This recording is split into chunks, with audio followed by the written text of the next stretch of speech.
still to be talking about Hegel, but as he says, at least there's my best telling of the story sitting still. That's the sort of thing, until it actually is, one can only trust that it will come to fruition. Philosophers such as Descartes, Spinoza, Locke, Hume, and Kant gave theoretical shape to new attitudes toward the nature and significance of subjectivity that, at least in retrospect, we can see as characteristically modern. But Hegel was the first philosopher to take the advent of modernity as his explicit topic. Indeed, the Spirit chapter of the Phenomenology makes clear that in an important sense, that's the topic of the Phenomenology. The principal aim of the book is to articulate, work out, and apply a way of understanding the transition from pre-modern to modern social practices, institutions, selves,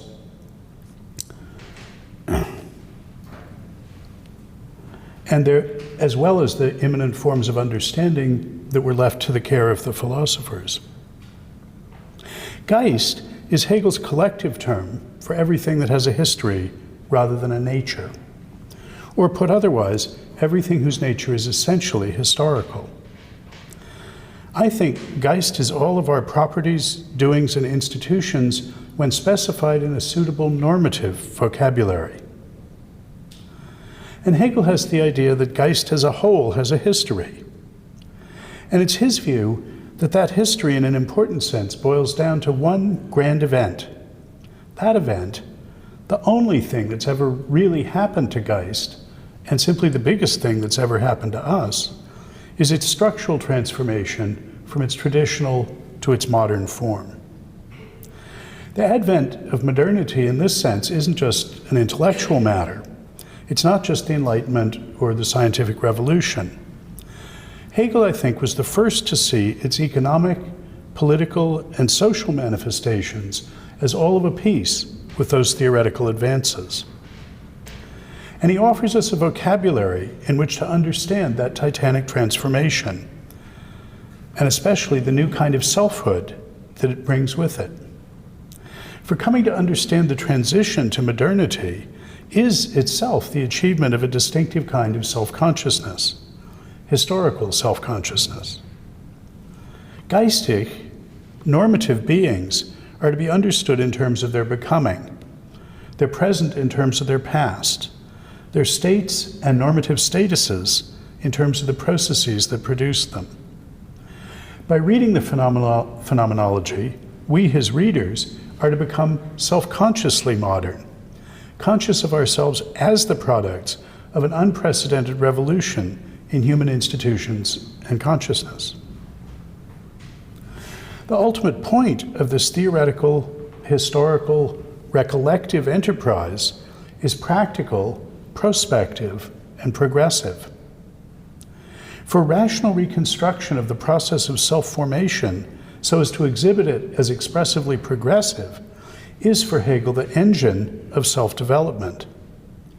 Achieving an explicit historical understanding of the genesis of one's own current stage is how one moves to the next stage. He says, the history of Geist is its own act. Geist is only what it does, and its act is to make itself the object of its own consciousness.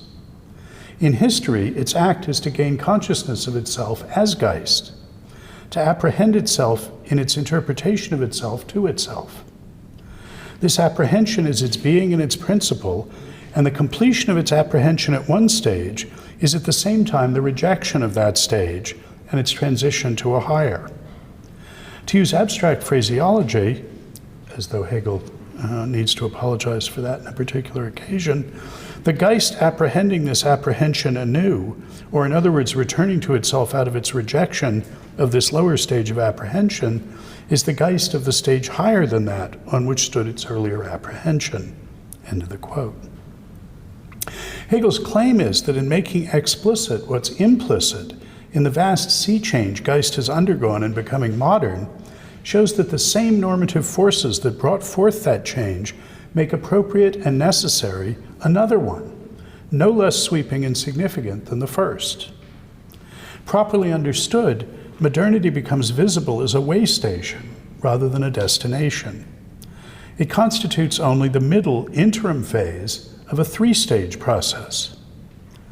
Hegel's the prophet of a second large-scale structural transformation of Geist, of its passage beyond modernity into a radically new form, a new beginning, the birth of a new world.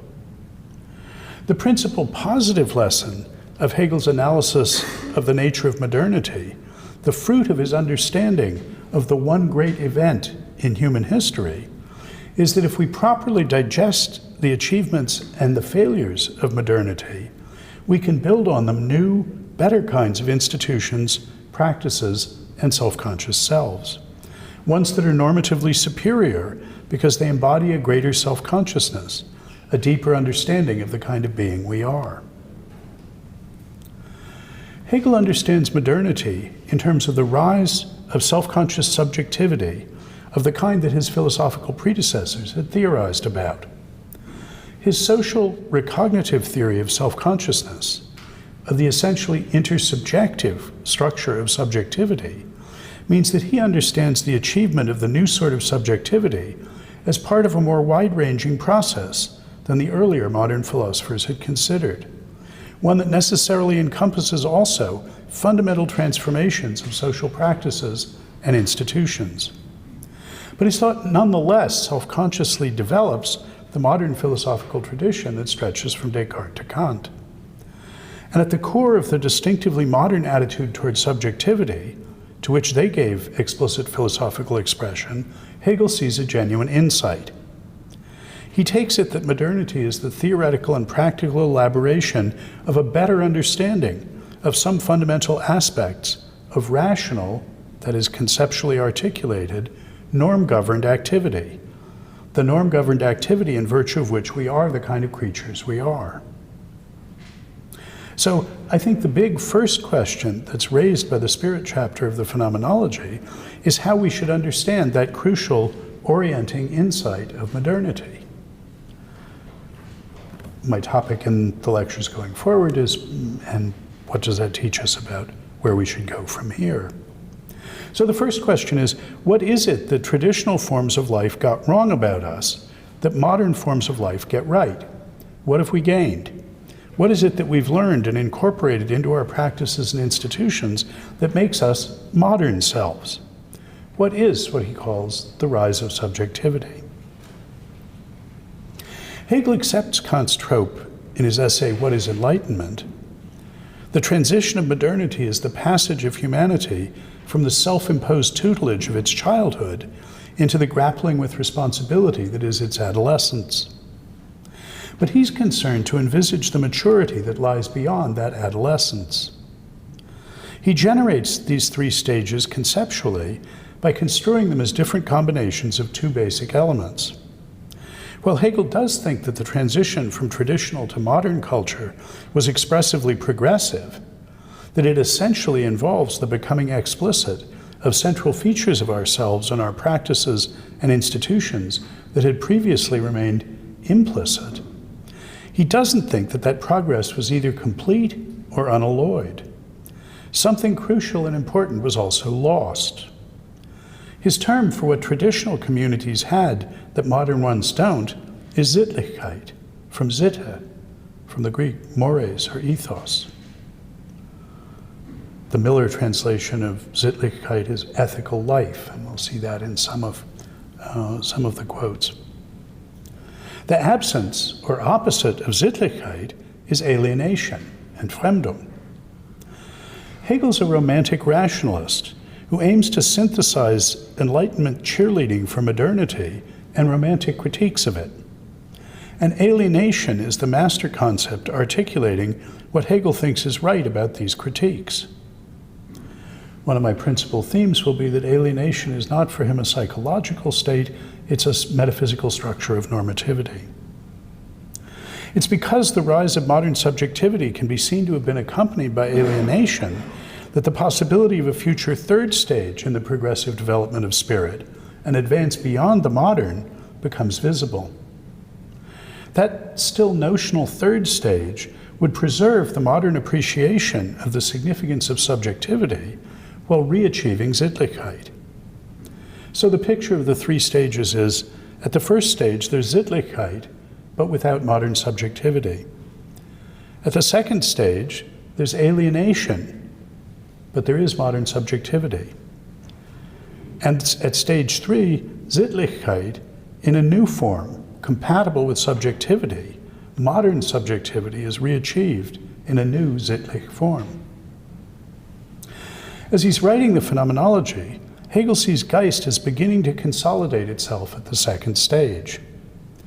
The book he's writing is intended to make possible for its readers the postmodern form of self-consciousness that Hegel calls absolute knowing, and thereby to begin to usher in the third stage. The new form of explicit philosophical self-consciousness is only the beginning of the process, because new practices and institutions will also be required to overcome the structural alienation of modern life. This schematic presentation of the developmental stages of Geist indicate that the further large questions about spirit that have to be addressed are, well, what is pre-modern Sittlichkeit? And what is modern alienation? And why did the advent of modern subjectivity bring with it alienation? Why did those two structures arise together? So first, what is Sittlichkeit? I've suggested that alienated just means not Sittlich. In contemporary usage, the term alienation is usually applied to psychological attitudes of individuals. And though this usage derives from Hegel's, I think it's extremely misleading to read it back into his view.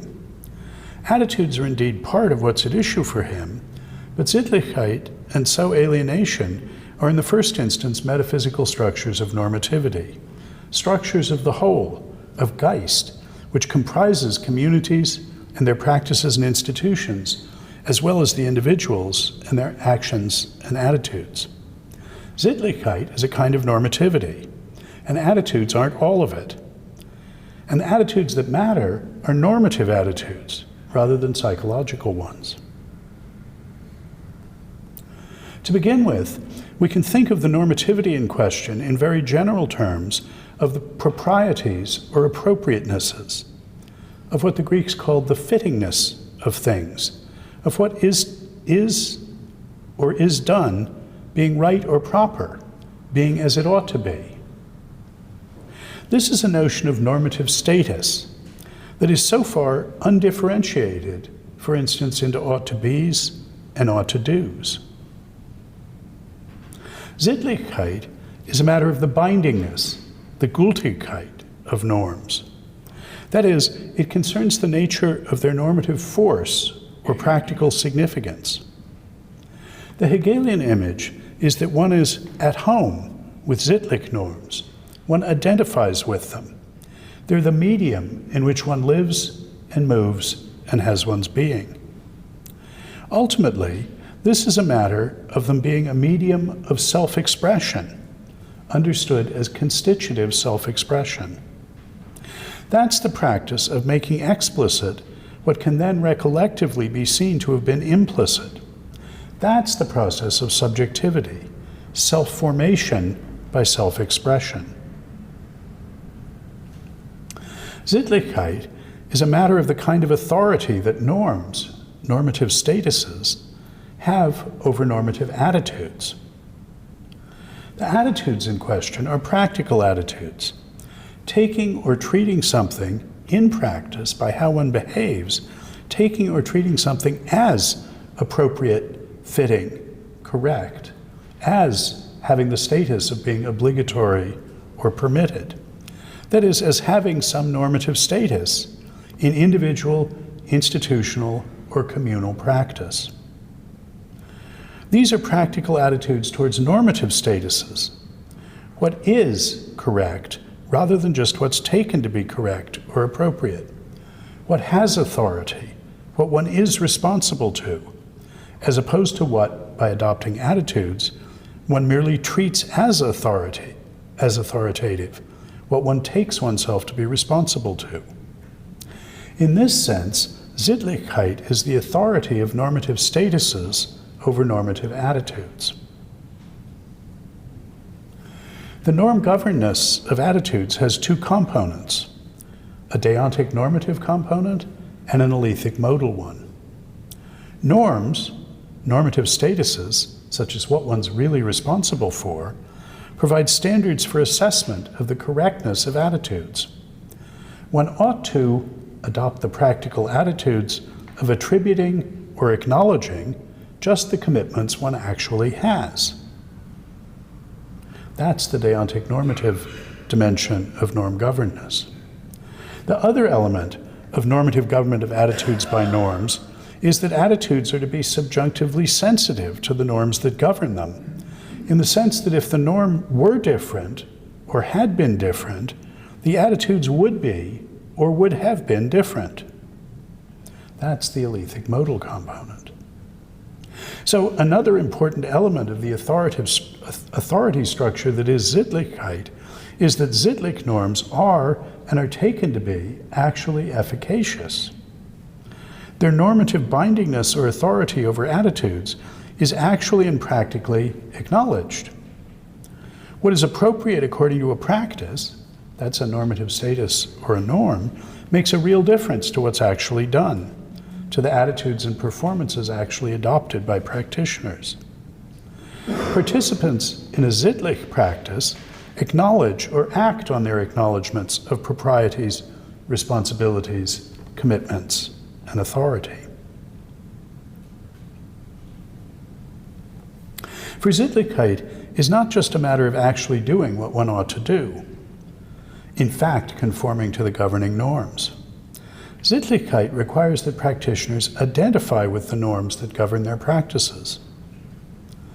Hegelian identification is risk and sacrifice. In his sense, one identifies with what one is willing to sacrifice for. Sittlich identification is accordingly willingness to risk and, if need be, sacrifice for norms, for what's really fitting, appropriate, or correct, for what one is in fact obliged or committed to do. Well, what is it then that's risked and sacrificed for norms? It's the particular contingent, subjective, practical attitudes of the practitioners. Sittlichkeit requires a particular kind of acknowledgement of the authority of norms over the normative attitudes of practitioners. The willingness to sacrifice and the practical taking it that others ought to sacrifice attitudes and inclinations that are out of step with the norms. That's what identifying with the norms is. It's identifying with the norms rather than one's own particular subjective attitudes. Those attitudes are what one eternally risks and occasionally sacrifices for the norms. The participants in Sittlich practices accordingly identify with something larger and more encompassing than just their own individual attitudes. They identify with the norms implicit in the practices they share. The process of identifying with attitudes, with some attitudes at the expense of other attitudes, isn't restricted to Sittlich Geist. For Hegel, it necessarily characterizes all concept use. For the adjudication of the claims of competing because incompatible doxastic commitments is the process of experience, in which determinate conceptual contents are both applied and instituted. But at the meta level, that process can show up practically in two different forms. It can be a matter of the acknowledgement of the authority of norms, of what really follows from and is incompatible with what one is actually obliged or committed to. It can be a matter of the acknowledgement of the authority of those norms over our attitudes.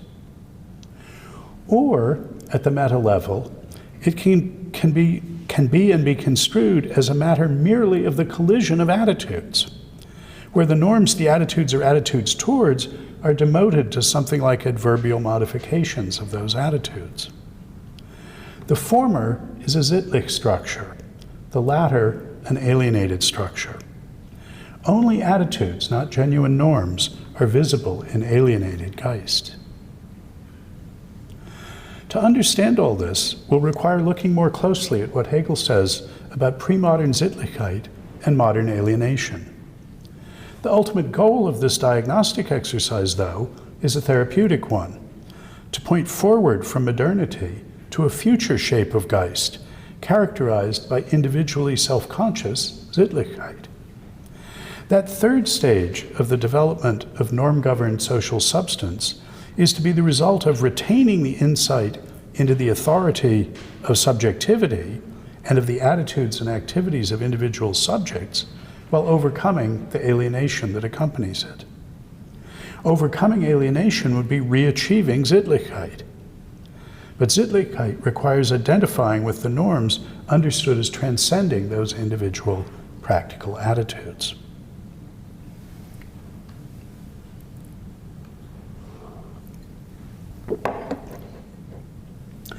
Hegel's term for the normative structure of pre-modern spirit is immediate, unmittelbare Sittlichkeit.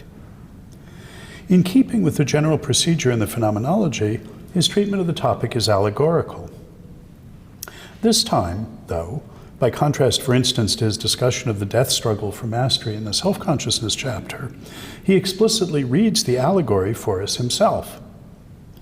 The allegory is the version of ancient Greek society portrayed in Sophocles' Antigone. At the end of his discussion, Hegel sums up the overall point of the allegory this way. He says, quote, "This ruin of the ethical substance, the Sittlich substance, and its passage into another form is thus determined by the fact that the ethical consciousness is directed on the law in a way that's essentially immediate.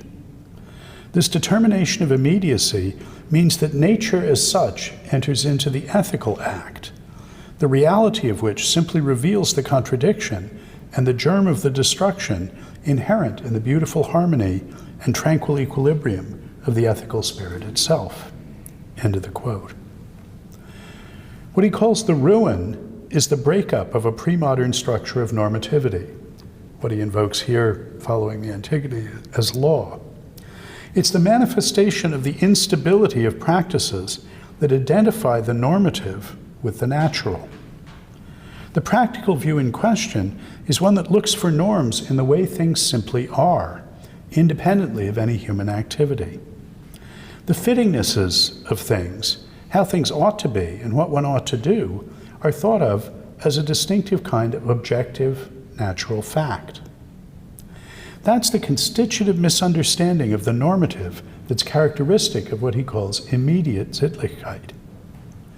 The norms with which practitioners identify are thought of as brutally given facts about how things are. The mediation that's denied by this practical conception of norms as immediate is mediation by the attitudes of those who are bound by them. Talking about this sensibility elsewhere in the book, Hegel says of the laws as they appear to immediate Sittlichkeit that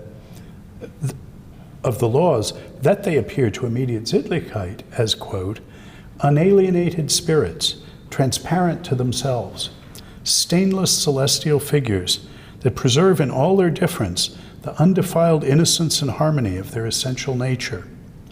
The relationship of self-consciousness to them is equally simple and clear. They are, and nothing more. This is what constitutes the awareness of its relationship to them." End of that quote. So, Sophocles' Antigone acknowledges those laws, the norms, as the unwritten infallible law of the gods. She says, they are not of yesterday or today, but everlasting, though where they came from none of us can tell. Hegel adds, commenting on that line from Antigone, they are. If I inquire after their origin and confine them to the point where they arose, then I've transcended them. For now it's I who am the universal, and they who are the conditioned and limited. If they're supposed to be validated by my insight, then I've already denied their unshakable intrinsic being, and regard them as something which for me is perhaps true, but also perhaps not true. Ethical disposition, Sittlich, consists just in sticking steadfastly to what's right and abstaining from all attempts to move or shake it or derive it. End of the quote. Sittlich consciousness's relation to norms is one of passive acknowledgement of their authority or bindingness, obedience, and then shame and guilt for disobedience, shame being attributed and guilt being acknowledged. This subjection of subjective attitudes to objective norms is sacrifice of what's particular to what's universal in Hegel's terminology. Hence, identification with what's universal, the norm. This is, quote, immediate ethical consciousness, which knows its duty and does it, and is bound up with it as its own nature, end of the quote. What's wrong with the distinctively pre-modern metaphysics of normativity, which treats norms as a kind of fact, whose authority, rational authority in the sense of setting what has the force of a reason, whose authority is immediate in deriving from their simple existence, independently of human practices, attitudes, acknowledgement, or interpretation. What is this fundamental flaw? Hegel thinks we can see that the mistake lies in implicitly modeling the normative products of social practices of recognition on natural objects of cognition. But how does this mistake show up practically for the practitioners themselves, for the members of communities whose norms are practically construed as objective and immediately sittlich? What is, quote, the contradiction and the germ of destruction inherent in the beautiful harmony and tranquil equilibrium of the ethical spirit itself? The answer is clearest, I think, if we think about what Hegel takes to be the correct metaphysics of normativity.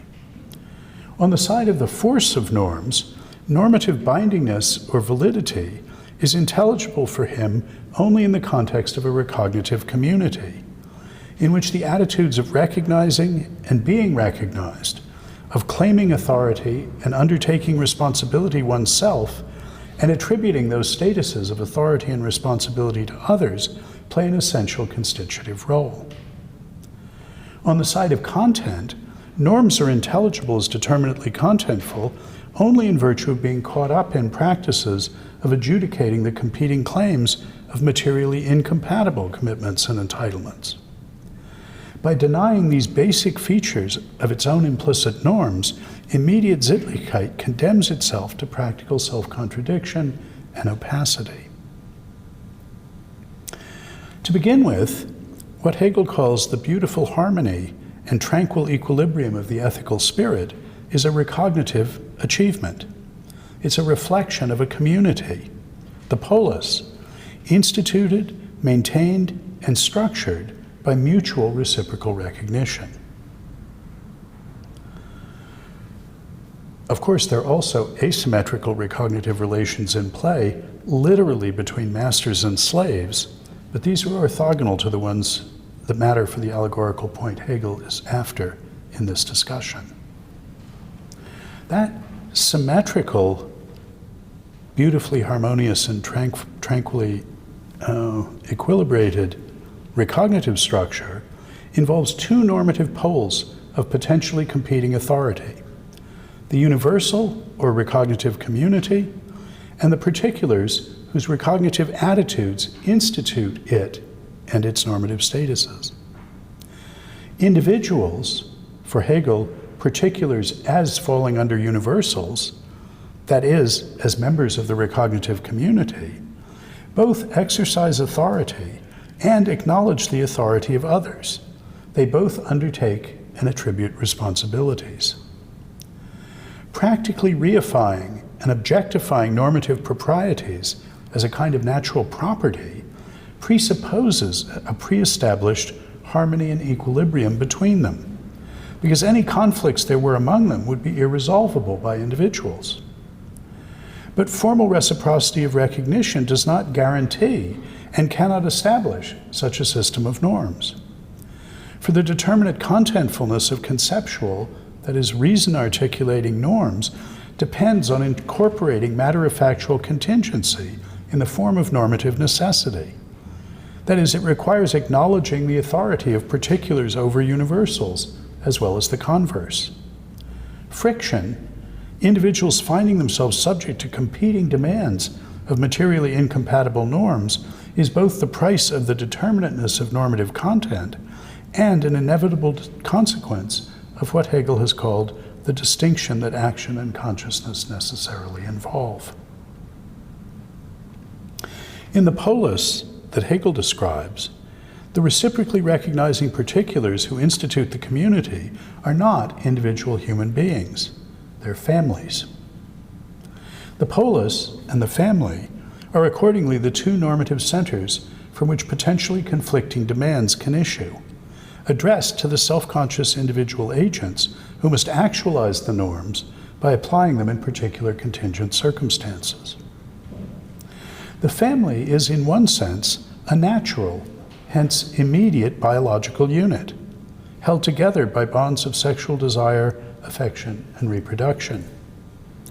But as a normative locus, it too is a recognitive community, albeit one with asymmetrical relations, at least between parents and children, and traditionally also between the husband and the wife. He says, quote, "However, although the family is immediately determined as an ethical being, it is within itself an ethical entity only insofar as it is not the natural relation of its members. This natural relationship is just as much a spiritual one, and it's only as a spiritual entity that it's ethical. The ethical principle must be placed in the relation of the individual member of the family to the whole family as the substance." End of the quote. Sophocles' Antigone is the perfect allegory for Hegel to use to exhibit what Tennyson called the little rift within the lute that by and by shall make the music mute and ever widening slowly silence all. There is this rift, this fatal contradiction in pre-modern immediate Sittlichkeit, because its conflict turns on the collision of the recognitive demands of family and polis.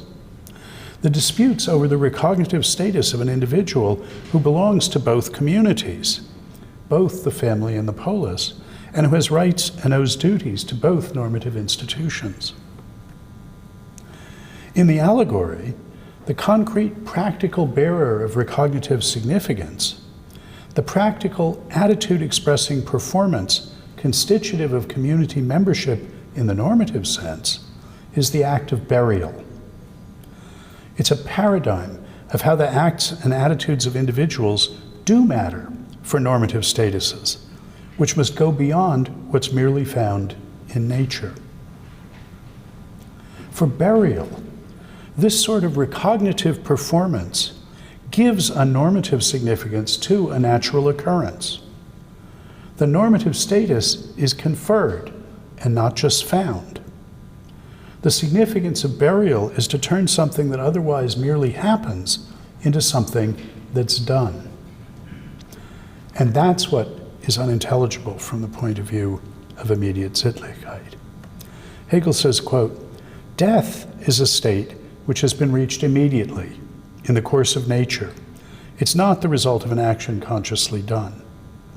The duty of the members of a family is on that account to add this aspect, in order that the individual's ultimate being, too, shall not belong solely to nature and remain something irrational, but shall be something done, and the right of consciousness asserted in it." End of the quote. Burial constitutively recognizes someone as not merely a dead animal, but as a member of the community, a member with a particular status, a dead member of the community, an honored ancestor. He says, quote, "Even the departed spirit is present in his blood relationship, in the self of the family.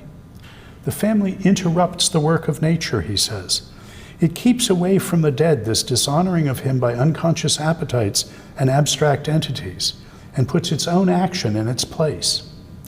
The family thereby makes him a member of a community which prevails over and holds under control the forces of particular material elements and the lower forms of life, which sought to unloose themselves against him and destroy him. End of quote. And here in the allegory is literally the dogs and the birds that would eat him. Burial is what makes him still a member of the community. It's a constitutive form of recognition. It institutes a normative status by being a performance that expresses a practical attitude. And it's this recognitive deed that's at issue between Creon and Antigone in Sophocles' play. The laws of the polis demand that her brother not be acknowledged as anything more than a dead animal, and the laws of the family demand just such recognition. The normative institutions actualizing the two recognitive moments of the community, the universal and the particular, clash over the propriety of adopting a recognitive attitude, of performing a recognitive deed. Because it's individuals who must act, these conflicting demands fall on individuals representing the two institutional recognitive moments. Because the norms in question are immediately Sittlich, the two figures identify themselves with are willing to sacrifice for one set of those norms, one issuing in a demand not to recognize by burial, the other in a demand for just such normative constitution. The immediacy of the Sittlich norms means that this conflict cannot be avoided, adjudicated, or resolved. Hegel says, quote, "Because on the one hand, the ethical order consists essentially in the immediate firmness of decision, and for that reason there is for consciousness essentially only one law, while on the other hand, the ethical powers are real and effective in the self of consciousness. Those powers acquire the significance of excluding and opposing one another. The ethical consciousness, because it's decisively for one of the two powers, is essentially character. It does not accept that both have the same essential nature. For this reason, the opposition between them appears as an unfortunate collision of duty merely with a reality which possesses no normative rights of its own. Since it sees right only on one side and wrong on the other, that consciousness which belongs to the divine law sees in the other side only the violence of human caprice, while that which holds to human law sees in the other only the self-will and disobedience of an individual who insists on being his own authority." End of the quote. Neither of the Sittlich characters, avatars decisively identifying with and acting for one institutional aspect of the normative community, neither of them is subject to conflicting demands. But the audience sees the structural conflict of incompatible laws. And we see that the contradiction or collision between the family and the polis stands for a collision between the authority of the recognizing parties, the particulars, and the recognitive community, the universal, respectively.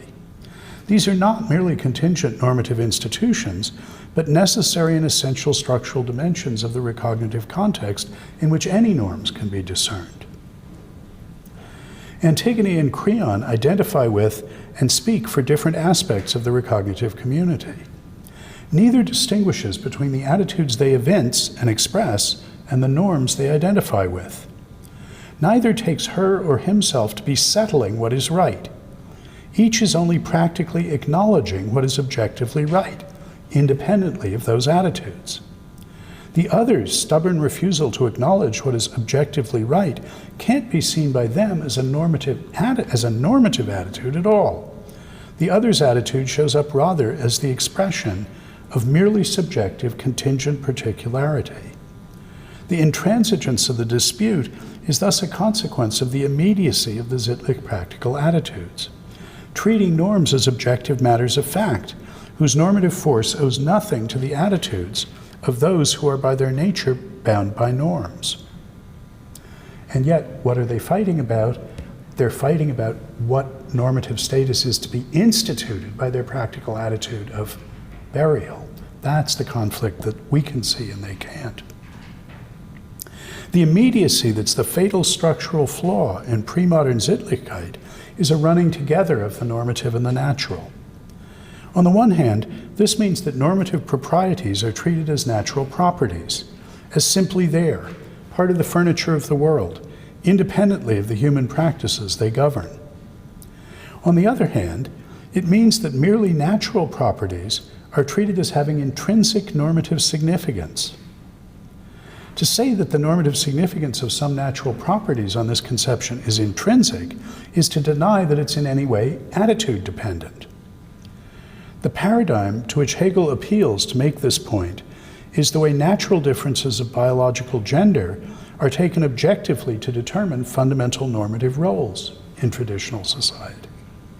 Specifically, which recognitive aspect of the community one decisively is identified with, and hence which Sittlich character one is, not has, is taken to be settled already by natural facts. Hegel says, quote, "Women are agents of the private family, men of the public political community. The two sexes overcome their merely natural being and appear in their ethical significance as diverse beings who share between them the two distinctions belonging to the ethical substance. These two universal beings of the ethical world have, therefore, their specific individuality in naturally distinct self-consciousnesses, because the ethical spirit is the immediate unity of the substance with self-consciousness, an immediacy which appears, therefore, both from the side of reality and of difference, as the existence of a natural difference. It's now the specific antithesis of the two sexes, whose natural existence acquires at the same time the significance of their ethical determination." End quote. The problem is not that natural distinctions are given or taken to have normative significance, but rather that they're understood as already having those significances independently of the practices or attitudes of those for whom they are normatively significant. Hegel says, "Nature, not the accident of circumstance or choice, assigns one sex to the one law, the other to the other law. Those defining normative roles are accordingly not practically conceived as roles individuals can play, but simply as natural facts about them." This is, in the term Marx will come to use, fetishizing the natural, seeing normative phenomena as merely natural ones, independent of the attitudes of those bound by the norms. There is accordingly a structural conflict built into that beautiful harmony and tranquil equilibrium of immediately Sittlich spirit. Commitment to different laws is understood as given as part of the nature of individuals assigned by biological gender. Quote, "Human law in its universal existence is the community. In its activity in general, it's the manhood of the community.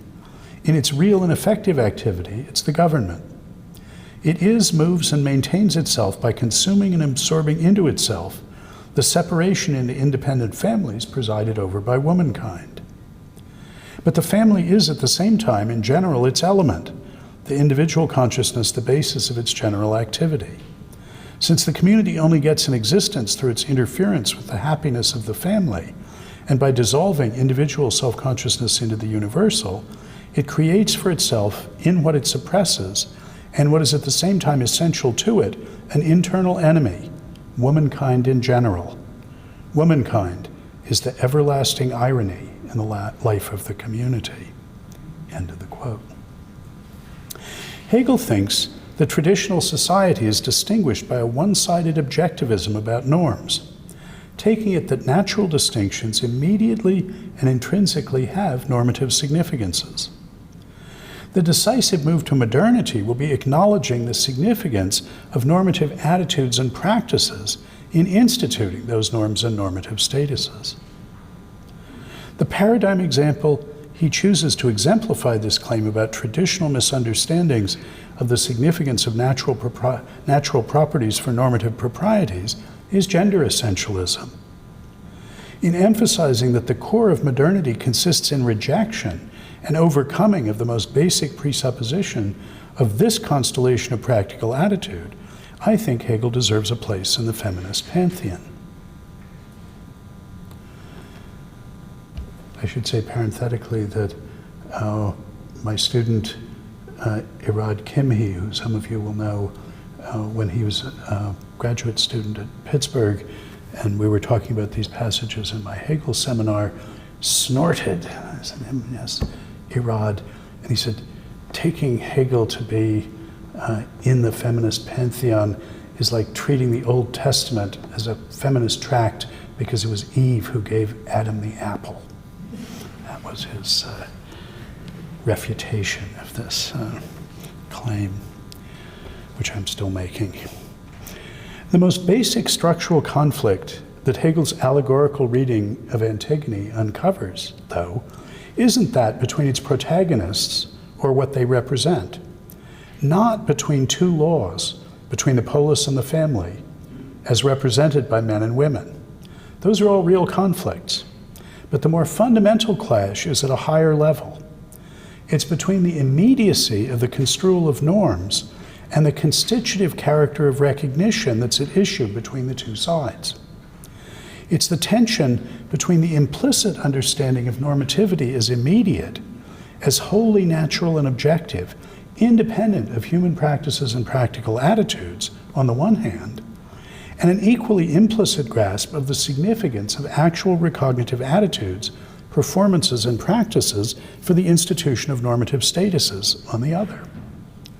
In the allegory, what Creon and Antigone are fighting about is officially understood to be, by both, to be a matter of objective fact, of how it's right and proper to treat the dead Polynices, something that it's up to the various parties simply to acknowledge and accomplish. But the stakes are so high, identification with the recognitive law of the family up to the point of sacrificing biological life for Antigone. The stakes are so high because both sides implicitly acknowledge that recognition by burial, adopting those practical attitudes, actually institutes the normative status in question. Whether he is a member of the community or not depends on the attitudes that they practically express by burying him or not. And that idea that the norms are instituted by practical attitudes, that's completely incompatible with the immediate understanding of the normativity. They both think implicitly, unto death, that if Polynices remains unburied, he will be, in fact, nothing but a dead animal. Whereas burying him, even in secret, makes him a member of the community, as Hegel says in that passage I quoted before. Hegel says, quote, "The wrong which can be inflicted on an individual in the ethical realm is simply this, that something merely happens to him. The consciousness of those who share the blood of the individual repair this wrong in such a way that what has simply happened becomes rather a work deliberately done." End of the quote. In recognition through burial, the family substitutes its action for the merely natural occurrence that is biological death. The family gives that natural event a normative significance.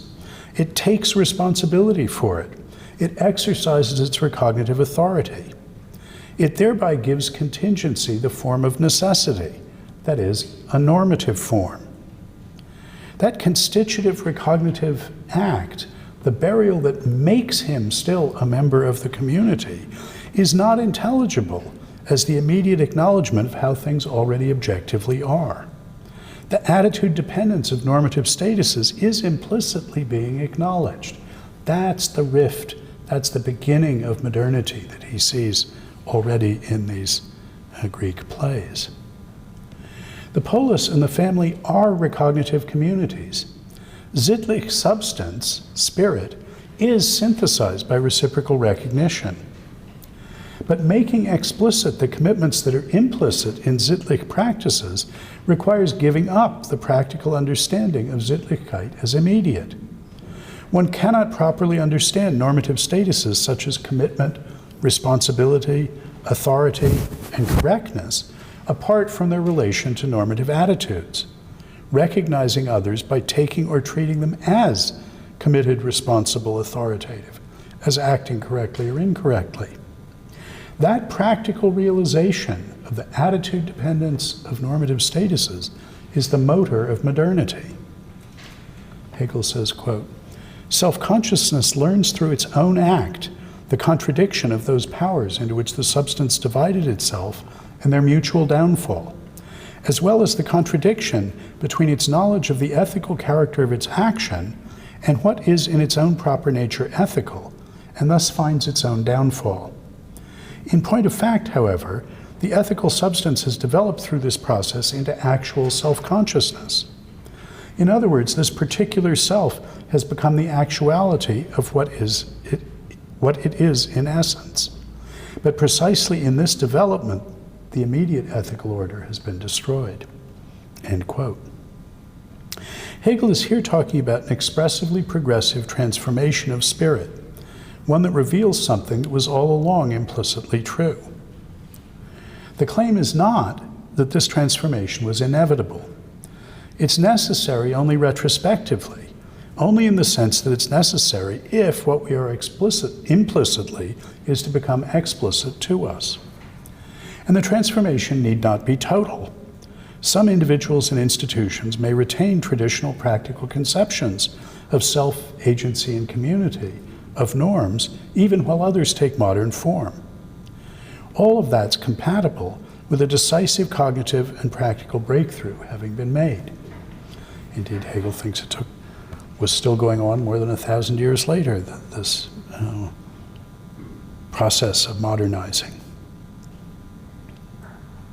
Now, in taking the advent of modernity as an explicit topic, Hegel inaugurated a discussion that would shape the whole of 19th century thought, defining the founding issues of what was to become the new discipline of sociology, indeed of social science in general, providing focal ideas that were developed in the work of figures such as Marx, Durkheim, Tönnies, and Weber.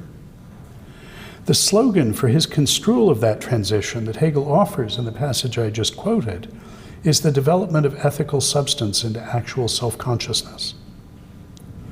Hegel understands modernity to begin with in terms of the rise of a new kind of individual subjective self-consciousness.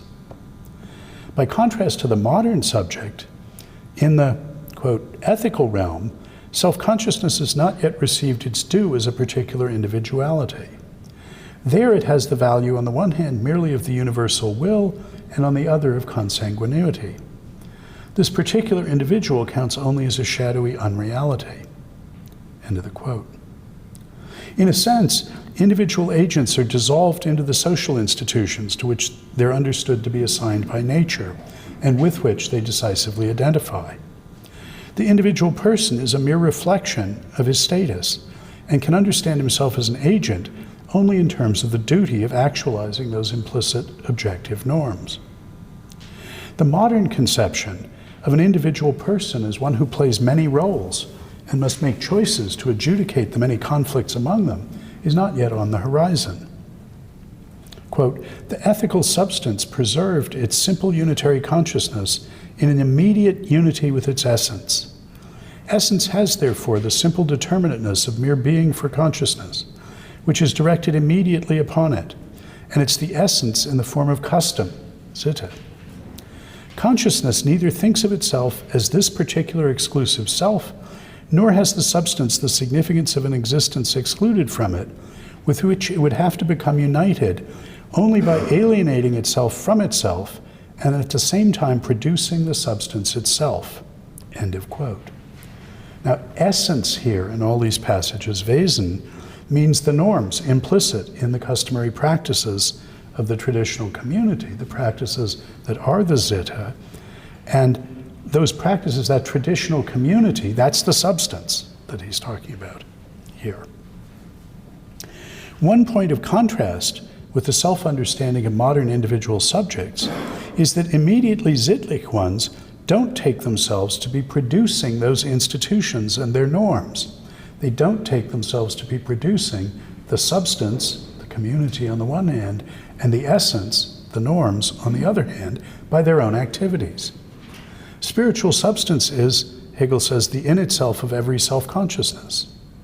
So it is what is found is always already there, as, quote, the unmoved solid ground and starting point for the action of all, end of the quote.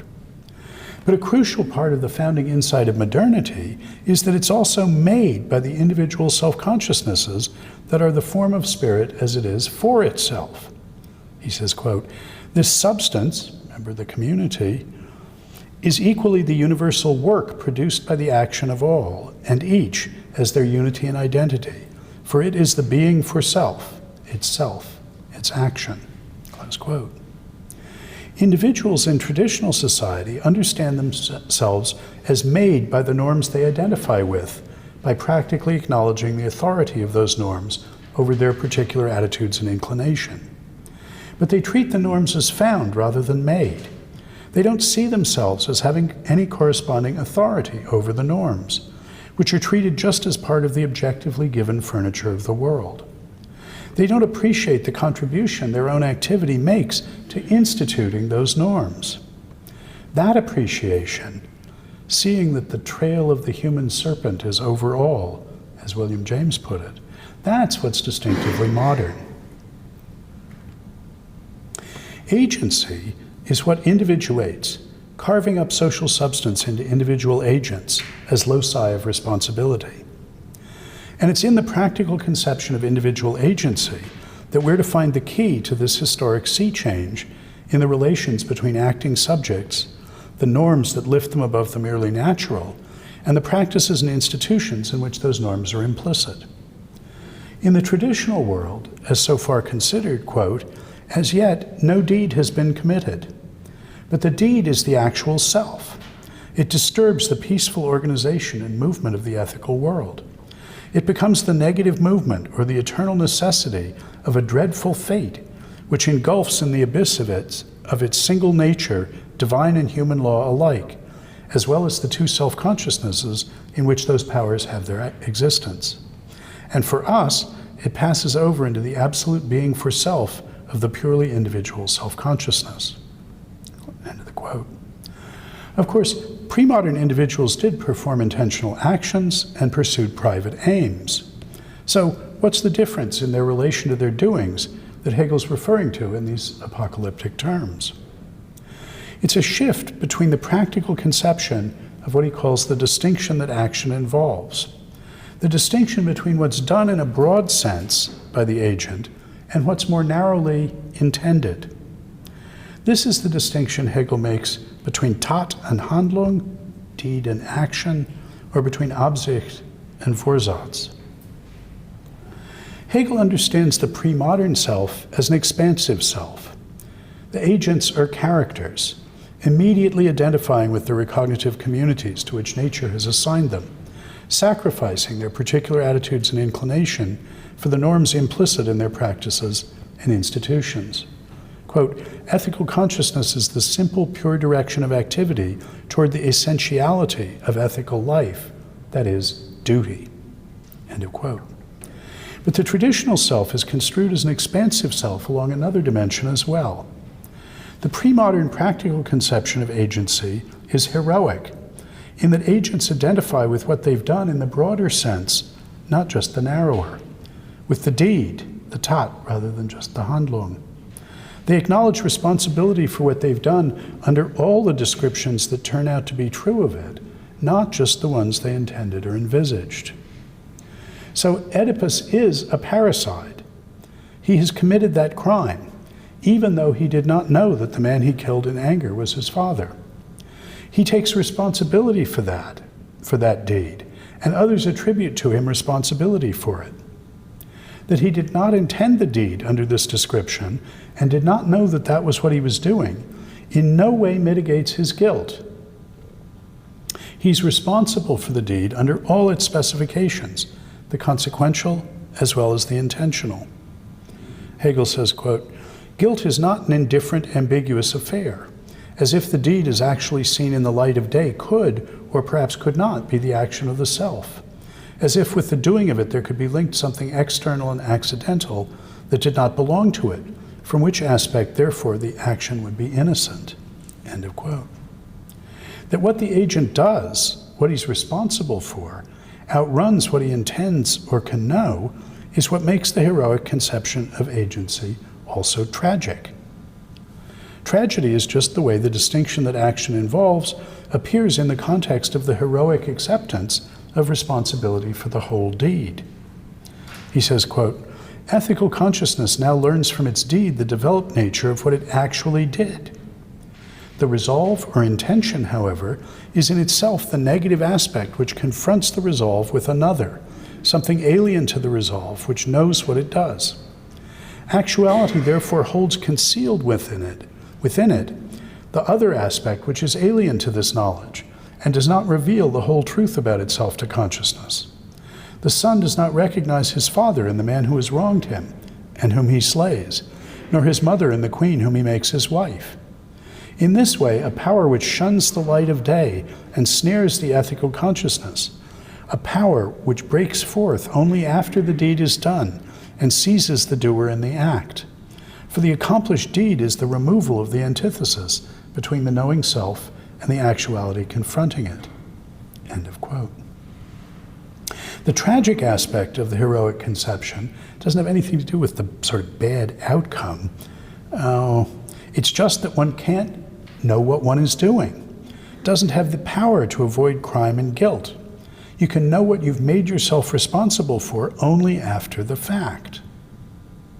This is why heroism, taking responsibility for the whole deed, tragedy, the fact that in acting you put yourself at the mercy of non-human, non-normative forces that will make you have done something, give you a normative status that you didn't know and couldn't foresee, and fate, not a matter of determinism, but fate merely those non-human, non-normative forces that you entangle yourself with in acting.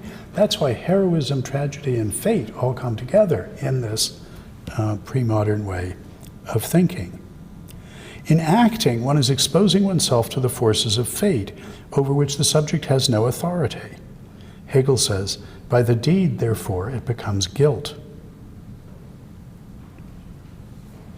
Well, immediate Sittlichkeit is showing up under two aspects. It involves individuals identifying with the norms implicit in the practices and institutions of a recognitive community, in the sense of being willing to risk and sacrifice their particular contingent attitudes and inclinations to the dictates of those norms. This is what Hegel calls character. Immediate Sittlichkeit also involves the heroic conception of agency. Individuals take responsibility for their deeds under every description, the unforeseen consequential ones, as well as the acknowledged intentional ones. What's the connection between these two aspects of traditional Geist? The first concerns norms in the form of ought to be's. The second, norms in the form of ought to do's. And it's of the essence of this form of life that the connection between ought to be's and ought to do's is practically construed as being immediate. That is, what one ought to do is understood as settled directly by how things ought to be. It's one's Sittlich obligation to do what must be. And that duty is independent of one's knowledge of how to bring about that state of affairs. That one does not know how to bring it about, that one does not kill one's father, doesn't let one off the hook normatively. Parricide ought not to be. It is accordingly one's obligation not to do anything correctly describable as father-killing. The eruption of modernity begins when a gap emerges between these, when how things ought to be is not simply, directly, and immediately translatable into what one ought to do. The wedge that opens this gap is conditioning the assignment of normative status on the attitudes of the subject, on what the agent knows and intends. The essence of the modern is contained in what Hegel in the Philosophy of Right calls the rights of intention and knowledge. That's the right to have one's responsibility apportioned to one's authority, to be held responsible only for what one does intentionally and knowingly, only for the part of the Tat that is the Handlung. This right is the right of the individual consciousness, and it always implicitly collided with the Sittlich structure of traditional norms. Hegel says, quote, "Its absolute right is therefore that when it acts in accordance with ethical law, it shall find in this actualization nothing else but the fulfillment of this law itself, and the deed shall manifest only ethical action. The absolute right of the ethical consciousness is that the deed, the shape in which it actualizes itself, shall be nothing else than what it knows." Explicitly acknowledging the right of individual consciousness is making the tradition from the traditional heroic and therefore tragic practical conception of agency to the modern subjective one. On the modern conception, the tragic structure of guilt and fate is seen as unjust. To hold someone responsible independently of their attitudes of knowing and intending is now seen to be unjust. Responsibility and authority must be reciprocal and coordinate. The two sides of the traditional conception of agency appear from this point of view to be out of balance. The heroic aspect is that one takes responsibility for the whole deed. The tragic side is that one actually has authority only over what one intends and can foresee. The responsibility and the authority are not commensurate. Only individual self-consciousnesses can apply norms in concrete situations and so actualize them. The modern conception of agency accordingly treats subjectivity as sovereign, in that one's normative status, what one's committed to or responsible for, is determined by one's normative attitudes, what one acknowledges as a commitment or responsibility. The expansive heroic conception of agency is contracted. Responsibility extends only as far as the specifications under which the doing was intentional or its consequences foreseeable. Those are the ones in virtue of which it was a doing at all, not to all of its consequential specifications. That's the practical rise of subjectivity. On the side of normative force, Hegel sees the revolution of modernity as culminating in the Kant-Rousseau criterion of demarcation of the normative. This is the thought that what distinguishes constraint by norms from non-normative constraint, for instance from constraint by causes in nature or coercion by political power, is that one is genuinely responsible only to what one acknowledges as authoritative. One's normative status as committed or obliged depends on one's normative attitude of having undertaken or acknowledged that commitment or obligation. Not always explicitly, but at least implicitly. The Enlightenment theories of political obligation in terms of implicit social contracts that inspired Rousseau are only one expression of this conditioning of normative statuses on normative attitudes. Kant's distinguishing of the realm of nature from the realm of freedom, constraint by nature from constraint by norms, in terms of the contrast between being bound by rules or laws on the one hand and being bound by one's conception of rules or laws, already substantially generalizes this conception. What I've been calling, following Hegel, the rise of subjectivity is a new appreciation of the significance of normative attitudes, of the attitudes of practically undertaking or attributing commitments, acknowledging authority and responsibility. Alienation is not identifying with those normative statuses, not acknowledging the authority of norms over one's attitudes by being willing to sacrifice attitudes for norms. On the practical conception distinctive of modern alienation, what one gives up some attitudes for can only be other attitudes. The attitudes aren't understood as answering to something that is not itself a subjective attitude. One question I asked at the outset is, why did the advent of modern subjectivity bring with it alienation? And the answer is that where the immediate Sittlichkeit Hegel takes to characterize traditional society practically construes the implicit normative structure of its practices in a one-sidedly objective way, the alienation he takes to characterize modern society practically construes the implicit normative structure of its practices in a one-sidedly subjective way. First, subjective attitudes are understood as merely reflecting objective norms. And then, norms are understood as merely reflecting subjective attitudes. What makes both traditional and modern forms of normativity one-sided, and so ultimately inadequate, is in both cases the immediacy of their practical conceptions. More specifically, to use one of Hegel's favorite ways of putting the point, both understand normativity in terms of independence rather than freedom.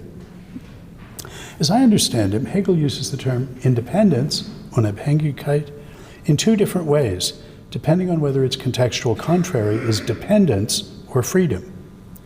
In the first usage, what is independent exercises authority over what is dependent on it, which is accordingly responsible to it. The second usage concerns a particular defective way of understanding those generic notions of independence and dependence, which I read as authority and responsibility. This is the conception allegorized as mastery, a conception of pure independence, authority without any correlative responsibility. It's an atomistic and immediate conception, by contrast to the holistic mediated conception of freedom, in which authority and responsibility, and status and attitude are practically understood in their necessary interrelations. This is the sense in which the narrative of recollection that Hegel offers us in the Phenomenology is, as he put it, quote, the history of the progress of the consciousness of freedom, end of the quote. Hegel introduces this sense of independence, the sense that contrasts with freedom, under the heading of mastery.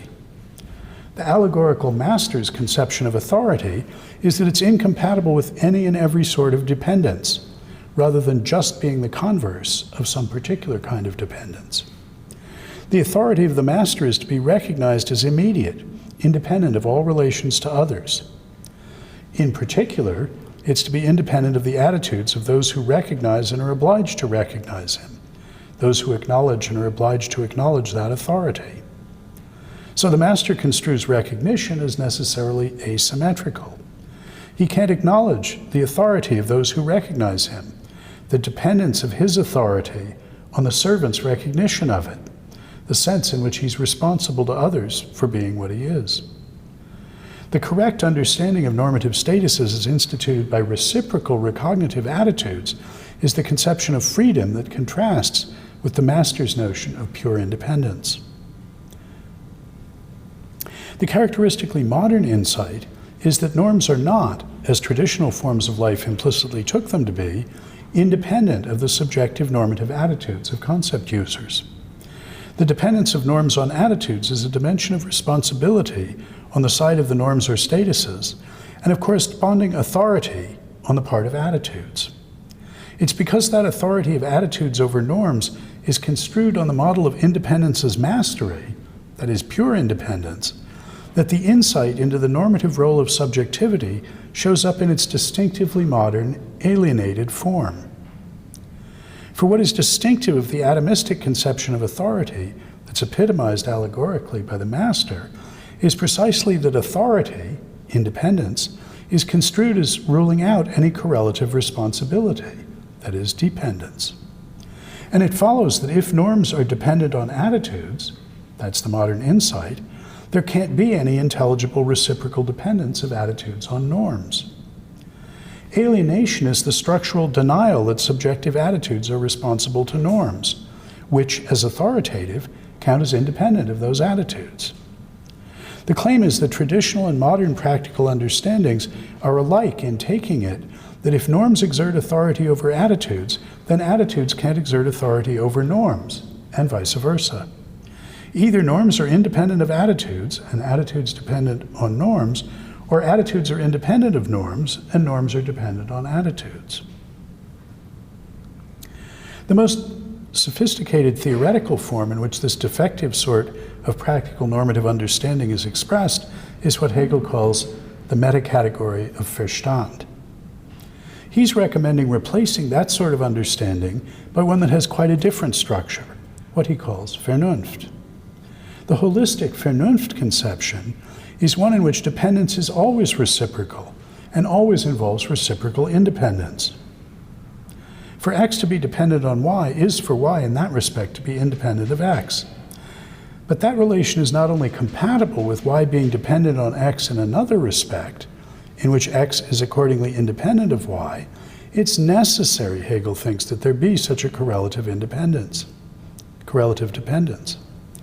The paradigm, as always, is the structure of reciprocal authority and responsibility by which self-conscious individual selves and their communities, universals, are together synthesized by mutual recognition, by particular desiring organisms. That sort of reciprocal mediating recognition is, of course, just what the master's atomistic, immediate, asymmetrical conception of authority and responsibility rules out. That's the context that makes it seem that one must choose. Either norms have authority over attitudes, as in the traditional society, or vice versa, as the moderns have it, but not both. So the claim is, first, that when the hyper-objectivity about norms characteristic of immediate Sittlichkeit is shattered by a practical realization of the essential role played by the normative attitudes of individual subjects in instituting norms, the result is a complementary hypersubjectivity, alienation. And second, that what drives that pendulum from the one extreme to the other is failure to appreciate the mediated structure, not only the reciprocal sense dependence, but the reciprocal reference dependence of the concepts of dependence and independence, that is, responsibility and authority, and the reciprocal interdependence of normative statuses and normative attitudes. In short, it's retaining the immediacy of the conception of normativity that dictates that appreciating the dependence of norms on attitudes precludes retaining a Sittlich appreciation of the dependence of attitudes on norms, and so entails alienation. Hegel introduces his discussion of spirit alienated from itself in terms of the concept of culture, Bildung.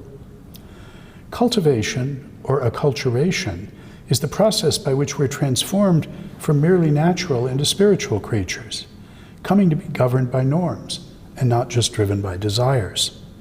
It's what makes self-conscious individuals out of merely particular organisms, by bringing them under universals, by making them members of a community, subject to norms.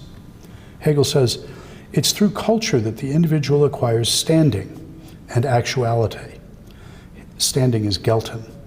His true original nature and substance is the alienation of himself as spirit from his natural being.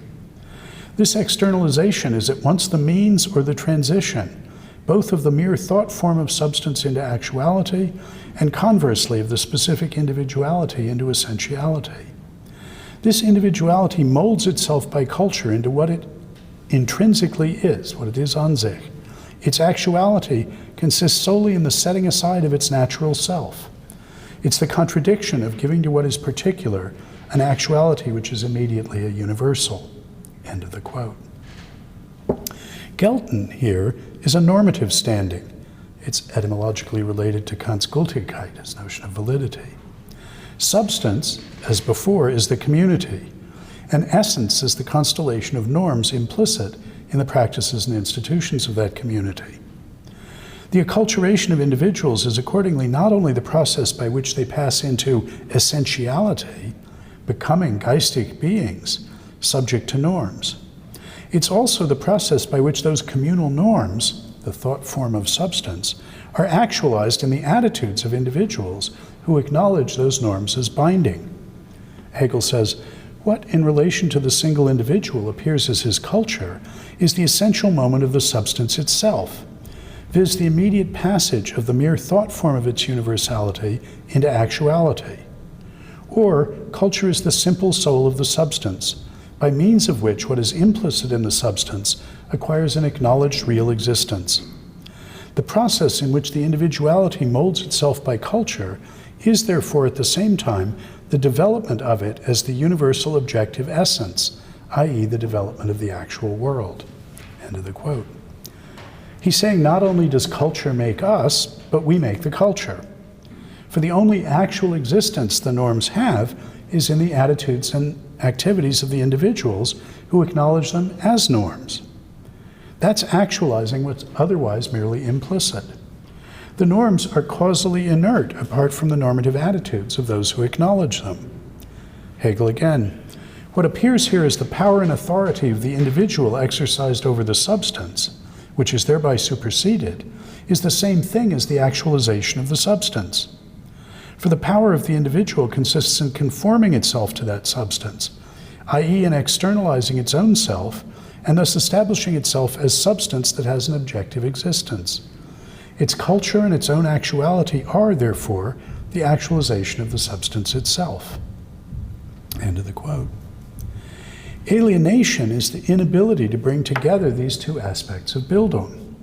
That self-conscious individuals acknowledging the norms as binding in their practice is what makes those selves what they are, normative selves, and that self-conscious individuals acknowledging the norms as binding is what makes the norms what they are. These are the authority of the community and its norms over individuals, their dependence on it, and the authority of individuals over the community and its norms, its dependence on them, respectively. In the traditional structure, attitudes have no normative weight at all. They're not really in the picture because they're supposed to only reflect the norms. In the modern structure, both communal norms and individual attitudes are fully in play. Each claims a certain authority. For the rise of subjectivity is the realization that the communal norms, whose acknowledgement makes us cultural and not merely natural creatures, depend in turn on our attitudes and activities to actualize them. We readers of the phenomenology are to come to see those claims, the traditional and the modern, as not only compatible but complementary. Indeed, as each ultimately only intelligible in the context of the other. In alienated, modern spiritual substance, however, the claims to authority of self-conscious individual attitudes and communal norms compete, both in practice and in theory. The opposition and competition between normative attitudes and normative statuses is the core of alienation. The challenge of modernity is to secure the binding force and determinate contentfulness of conceptual norms from the threat posed to them by giving up the picture of those norms as something we simply find as part of the attitude-independent world and accepting the essential role that our own attitudes play in instituting them. The question is, how can the responsibility of subjective normative attitudes, what's acknowledged as correct, to normative statuses, what really is correct, be reconciled with the authority of subjective normative attitudes over normative statuses? Any social, institutional, or conceptual context that forces a choice between these is an alienated one. The norms in question are conceptually contentful norms, in that their determinate contents settle what's incompatible with conforming to that norm and what would be a consequence of doing so. That means that norms articulate reasons for applying concepts by judging and acting intentionally. So the issue Hegel is addressing here under the heading of alienation, about practical conceptions of the relations between conceptual norms and normative attitudes, includes the relations between reasons and causes. Indeed, it encompasses the question of how to think about the relations between the normative and the natural orders more generally. Naturalistic reductionism, in the form of commitment to an explanatory framework that eliminates reference to norms entirely in favor of attitudes, is a principal expression of the alienation of the modern world. Hegel's account of the nature of the expressively progressive development that he can envisage, by which the modern alienated structure of self-conscious subjectivity and social substance can give rise to a new, better structure which overcomes alienation and so reachieves Sittlichkeit, while retaining the advance in self-conscious subjectivity characteristic of modernity, accordingly encompasses his giving a non-reductive account of how we should understand the place of norms in the natural world.